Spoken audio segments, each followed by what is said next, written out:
Experts say the sport encourages strength, confidence and a chance to splash in mud puddles. 2 years ago, Nola and Brent Peacock of Jackson, WYO, weren't sure their daughter, Annika, then 13, was ready to take on the Cache Creek mountain bike race. It's really hard, it's not a kid's race. It's not that long, but there's a lot of elevation gain, said Mrs. Peacock, whose husband decided he'd ride behind his daughter in case she needed extra motivation. She didn't. She had her own grit and eye of the tiger inside her, and I had not seen that before that race, Mrs. Peacock said. Like many of today's parents striving to raise strong daughters, the Peacocks had heard no shortage of advice on how to grow gritty girls. Now they are ready to add a new activity to the list. A small but dedicated group of organizations are using bikes as tools for female empowerment, and some research backs them up.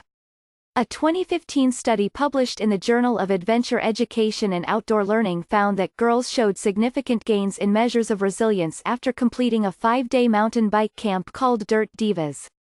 1 month later the benefits persisted, even after they went back to their home environments, says Anya Whittington, the lead author on the study.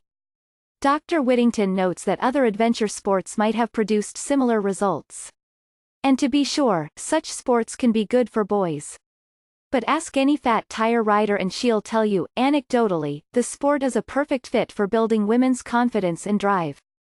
Bicycles have a storied historical role in empowering women.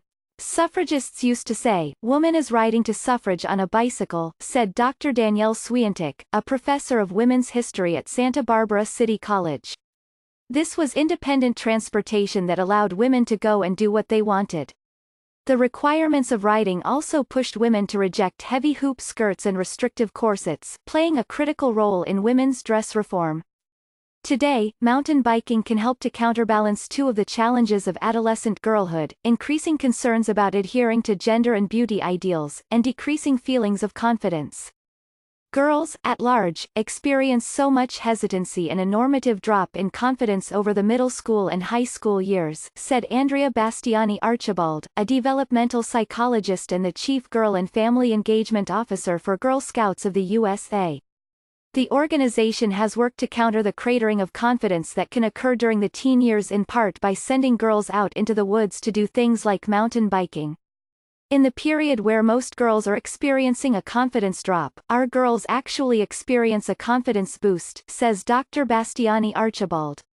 Lee Davison, a 2-time Olympic mountain biker and co-founder of Little Bellas, a nationwide program that teaches girls ages 7 to 17 how to ride, has found that the earlier girls start, the better. At 7, 8, 9, they don't have any fear. It's ideal because you're learning these mountain bike skills when you don't have any fear. So with them, we actually have to hold them back a little bit, she said. But as girls get older, there's this really interesting transition that happens where they get more timid. I think they're concerned of what other people think. Kristen Borda, who is the program lead for a Little Bellas chapter in New Jersey, witnessed how concerns about what their peers might think can melt on the bike trail on her group's first outing. "There's a super steep dirt hill on the trails we ride," she explained, and many of the girls were wary.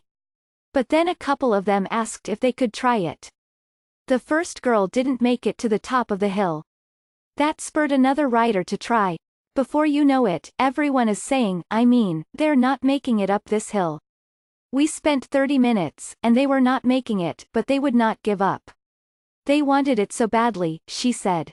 And no one seemed to care how they looked when, stalling out mid-climb, they tumbled over sideways. Concerns about beauty standards can likewise lift the moment a mud puddle turns a girl riding a bike into a Jackson Pollock painting. On cold, rainy days we have mud competitions, so it takes the girls' minds off of, it's kind of the opposite of gender norms for girls, said Ms. Davison. Dr. Whittington, who takes young women on canoe trips as part of her research, adds, "I love to watch them transition from caring what they look like to not caring. I love how it challenges their femininity and the social constructs they live in." By day 5, when the girls need to portage over land, they happily embrace the challenge. When someone asks if they want help they're like, "Nope, we're all set, we've been carrying these for several days." Of course, there's mud on soccer fields, and you can learn stick-to-itiveness from basketball drills or batting practice. But mountain biking doesn't come laden with the politics and expectations of team sports.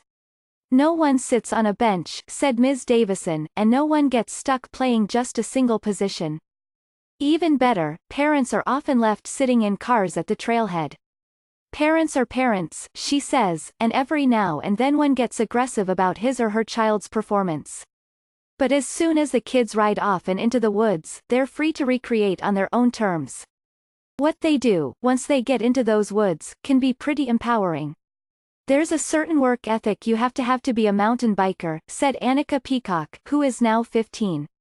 If there's a section of the trail that's really hard for me, I'll go try it 5 more times. I say to myself, yes, yes, yes, I can do this. And then the next day, I go back and do it again. She now competes against other teens as part of the National Interscholastic Cycling Association, an organization working to bring mountain biking programs to high schools throughout the United States. Annika's mother says of her daughter, she's this petite little bundle of smiles, but she has this self-talk inside her that says, and she will ride and re-ride something until she gets it. There's this resilience she's trained in herself. She's fierce.